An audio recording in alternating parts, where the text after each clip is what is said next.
अब हम बात करते हैं अपने नेक्स्ट टॉपिक की कंटिन्यूटी। कंटिन्यूटी में कई स्टूडेंट्स को प्रॉब्लम आती है क्योंकि ये थोड़ा सा 11th का लिमिट्स से रिलेटेड होता है। तो देखते हैं कंटिन्यूटी क्या होती है और इसके क्वेश्चंस को हम कैसे सॉल्व कर सकते हैं।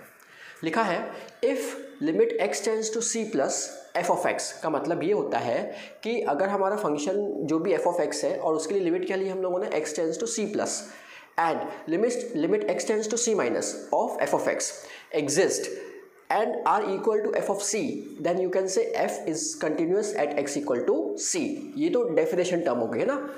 अगर मैं नंबर्स के फॉर्म में आपको समझाने की कोशिश करूं तो वो कुछ इसका मतलब ऐसा होता है कि अगर आपके पास में आपको कंटिन्यूटी चेक करनी है 2 पे फॉर एग्जांपल, तो हम क्या करेंगे 2 माइनस और 2 प्लस, इस तरीके से हम फंक्शन को 3 कैटेगरी में डिवाइड करेंगे, right. Function when x tends to 2 minus, function when x tends to 2 and function when x tends to 2 plus.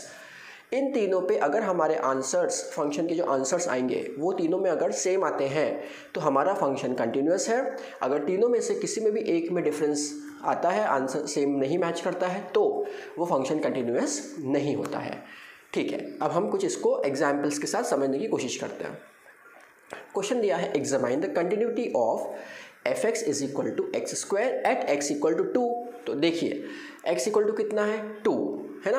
अब x इक्वल टू 2 पे चेक करना है, मतलब 2 से कम एग्जैक्ट 2 से ज़्यादा, 2 से कम मतलब होता है 1.9, 2 मतलब एग्जैक्ट 2 और 2 से ज़्यादा मतलब हम बोल सकते हैं 2.1।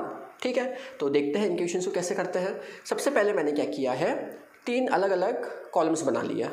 ठीक, फर्स्ट कॉलम में मैंने लिखा है limit x tends to 2 minus F X, next limit x tends to 2 F X, और यहाँ पे राइट में लिखा है limit x tends to 2 plus F X. हमें तीनों को निकालना है। ठीक है, अब एफ एक्स हमारा एक ही है, क्या है एक्स स्क्वायर, तो मैंने तीनों केसेस में फंक्शन क्या रख दिया, एक्स स्क्वायर रख दिया। बहुत इंपॉर्टेंट चीज़ है कि जब, अब आप इस चीज़ को समझने की कोशिश करिए, बहुत इंपॉर्टेंट चीज़ क्या है कि जब भी आप limit x tend to 2 minus को रिप्लेस करते हो h टेंड्स टू 0, मतलब हमने चेंज कर दी, राइट। उस केस में x को रिप्लेस करना है, x को रिप्लेस करना है 2 माइनस h से, राइट, क्योंकि 2 माइनस है यहाँ पे, राइट। तो x को रिप्लेस करना है 2 माइनस h से, मैंने यहाँ पे इसको रिप्लेस कर दिया है। ठीक है, इस चीज़ को ध्यान से समझना, ये अगर क्लियर हो गया तो पूरी कंटिन्यूटी क्लियर हो गई। ठीक, नेक्स्ट अगर हम एक और चीज़ देखते हैं कि यहाँ पे मैंने h की जगह क्या रख दिया, 0 रख दिया, तो यहाँ पे मुझे क्या मिलेगा, आंसर 4 मिलेगा। क्लियर। नेक्स्ट हम सेकेंड पार्ट पे आते हैं। हम सेकेंड पार्ट में हमारे पास में जो फंक्शन था दैट इज एक्स स्क्वायर और लिमिट हमारी क्या है, x टेंड्स टू 2, मतलब सिंपली x के लिए क्या रखना है, 2 रखना है, तो हमने 2 रख दिया, तो कितना आंसर आ गया, 4 आ गया। यहाँ पे कोई प्लस माइनस का कंसेप्ट नहीं, सिंपल वैल्यू पुट करनी है। ठीक है, थर्ड केस पे आते हैं। थर्ड केस पे हमारे पास क्या था, limit x tends to 2 plus, right. तो ठीक है भाई, फंक्शन हमारा क्या है, एक्स स्क्वायर है। अब आप खुद सोचिए, अगर मैं इसको h टेंड्स टू 0 बनाने की कोशिश करूंगा तो मैं x को किससे रिप्लेस करूंगा, 2 प्लस h से, क्योंकि यहाँ पे 2 प्लस है, ये ध्यान रखिएगा। ठीक है, 2 प्लस h से हम उसको क्या करेंगे, रिप्लेस करेंगे। तो देखिए मैंने क्या किया, यहाँ आई है, तो मैं लिमिट h टेंड टू 0 कर दिया और x को रिप्लेस कर दिया 2 प्लस h से। अगेन h की जगह क्या रखना है, हमें 0 रखना है। तो अब 0 रखोगे तो कितना आंसर आएगा, ओपन करके भी रखोगे और इसमें भी रखोगे तब भी सेम आंसर आएगा, दैट इज़ 4।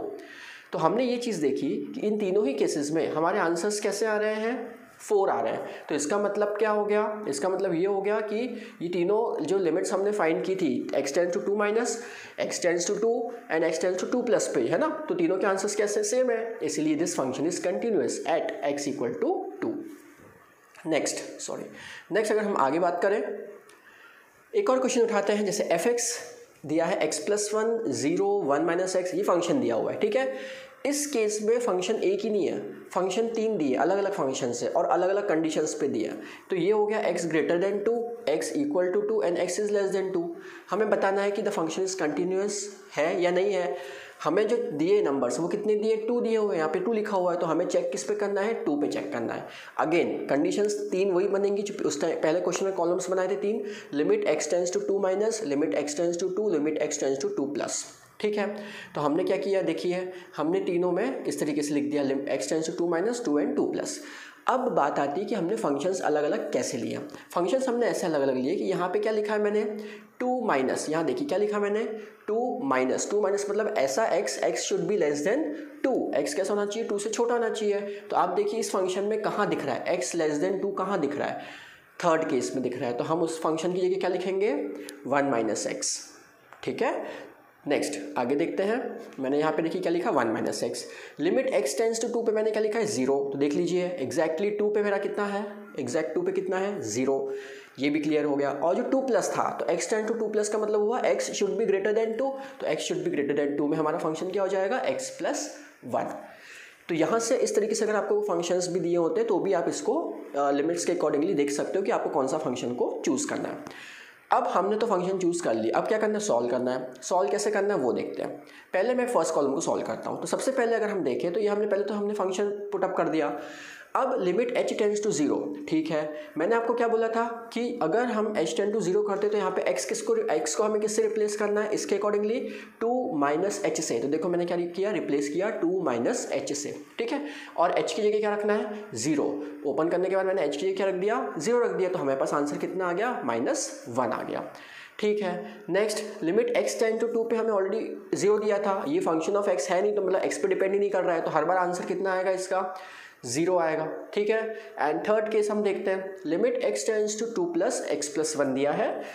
अब अगर मैं h टेंस टू 0 करता हूँ तो मुझे x को किससे रिप्लेस करना है, 2 प्लस h से। तो मैंने x को रिप्लेस कर दिया 2 प्लस h से। इसको रिप्लेस करने के बाद मुझे जो आंसर मिला वो कितना मिला, 3। अगर हम देखें तो ये तीनों जो आंसर्स हैं, क्या ये तीनों एक दूसरे के इक्वल है, नहीं, तीनों ही अलग अलग आ गए, राइट। तो इसका मतलब जब तीनों अलग अलग आ गए तो फंक्शन क्या है, डिसकंटिन्यूअस। और हम बोल सकते हैं कि फंक्शन कंटिन्यूअस नहीं है, फंक्शन इज नॉट कंटिन्यूअस। और उसी को हम बोलते हैं that f(x) is discontinuous at x = 2, क्योंकि हमने चेक किस पे किया, 2 पे चेक किया। ठीक है, होप यहाँ तक क्लियर होगा। नेक्स्ट हम आगे बढ़ते हैं। राइट, कुछ क्वेश्चंस इस तरीके से भी आते हैं। Find a and b। आपको पहले से बोला है कि फंक्शन कंटिन्यूअस है। पहली चीज़, फंक्शन कैसा है, कंटिन्यूअस है। दूसरी चीज़, कंटिन्यूअस है तो आपको ये पता होना चाहिए कि जिस पे भी आप कंटिन्यूटी चेक करोगे उसके तीनों आंसर हम क्या मान के चलेंगे, इक्वल। दिख भले ही नहीं रहे होंगे पर हम क्या मान के चलेंगे कि वो तीनों कैसे हैं, इक्वल है।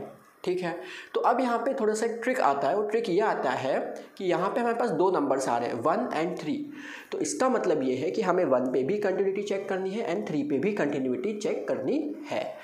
एक बहुत इंपॉर्टेंट चीज़ है, इसको ज़रूर नोट डाउन करिएगा कि अगर मेरे पास में यहाँ पे ये इक्वल टू का साइन नहीं होता बाय चांस, राइट, मेरे पास में सिर्फ 2 ही टर्म होती, x लेस देन 1 या x ग्रेटर देन 1 और x इक्वल टू 1 का कोई साइन नहीं होता, तो मैं 1 पे कंटिन्यूटी चेक नहीं करता। क्योंकि कंटिन्यूटी होने के लिए हमें तीनों टर्म्स चाहिए, लेस देन भी चाहिए, इक्वल टू भी चाहिए और ग्रेटर देन भी चाहिए, राइट। तो इस चीज़ का ध्यान रखिएगा कि तीनों में से अगर आपके पास कोई एक चीज़ भी अगर नहीं है तो आप उस नंबर पे कंटिन्यूटी फाइंड नहीं करोगे।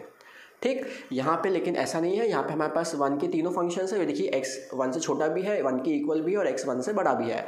सिमिलरली x 3 से छोटा भी है, 3 से बड़ा भी है और 3 के इक्वल भी है। तो हमारे पास में तीनों फंक्शंस अवेलेबल है, तो इसलिए हम कंटिन्यूटी 1 पे भी चेक करेंगे एंड 3 पे भी, राइट। तो अब हम देखते हैं आगे।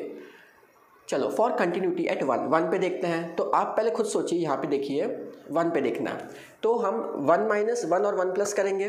ठीक है, आप चाहें तो कॉपी में उसको कॉलम में लिख लीजिएगा सॉरी। तो x टेंस टू 1 माइनस, अगर 1 माइनस की बात हुई तो x 1 से छोटा कितने पे, 3 पे। तो हमारा फंक्शन उस केस में कितना हो जाएगा, 3। 1 माइनस के लिए फंक्शन क्या हो गया हमारा, 3।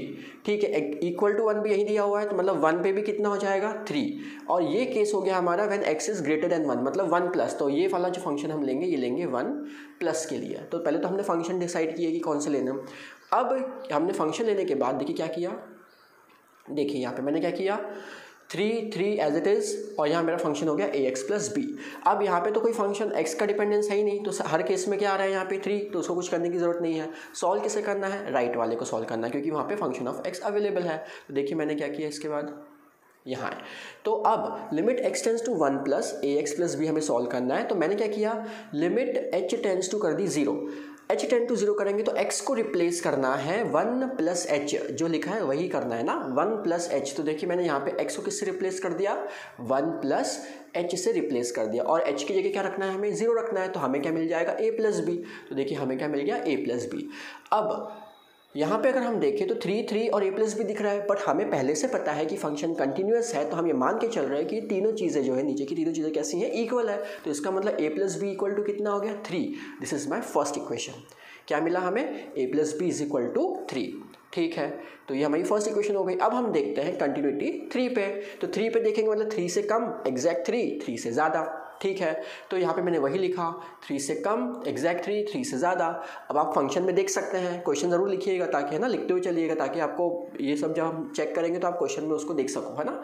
अब एग्जैक्ट 3 और 3 प्लस पे कितना आ रहा है, 7। मतलब ये आपको क्वेश्चन में दिखेगा x इक्वल टू 3 पे भी 7 आएगा and x is greater than 3 पे भी 7 आएगा, लेकिन x लेस देन 3 जहाँ पे होगा वहाँ पे आपको दिखेगा ax प्लस b। ठीक है, तो अब मैंने क्या किया, यहाँ पे लिमिट h टेंड टू 0 किया, ठीक है, और x को रिप्लेस किया मैंने 3 माइनस h से। तो यहाँ मैंने रिप्लेस कर दिया 3 माइनस h से, और h की जगह क्या रख देंगे, 0। तो हमें इक्वेशन क्या मिल जाएगी, 3a प्लस b। ठीक है, तो हमें यहाँ पे देखिए इक्वेशन क्या मिल गई, 3a प्लस बी। और क्योंकि ये फंक्शंस ये वाले जो थे ये तो सिर्फ कांस्टेंट नंबर थे, तो ये फंक्शन ऑफ एक्स पे डिपेंड ही नहीं कर रहे थे, तो वो 7 7 वैसे चलता रहेगा। लेकिन हमें ये पता है कि ये फंक्शन कंटिन्यूस है इस 3 पे भी, तो इसका मतलब क्या हो गया कि 3a plus B is equal to क्या हो गया, 7 हो गया। ये हमारी मिल गई सेकेंड इक्वेशन। तो इस तरीके से हमें मिल गई 2 इक्वेशंस। अब 2 इक्वेशंस को हमने 10th क्लास में, भी 12th के बच्चों 10th का कंसेप्ट तो आना चाहिए। तो इसका मतलब ये होता है कि अब हमें एलिमिनेशन मेथड से क्या करना है, a एंड b फाइंड करना है। तो मैंने एलिमिनेशन लगाया और a और b फाइंड कर लिया। तो इस टाइप के क्वेश्चंस मोस्टली कंटिन्यूटी में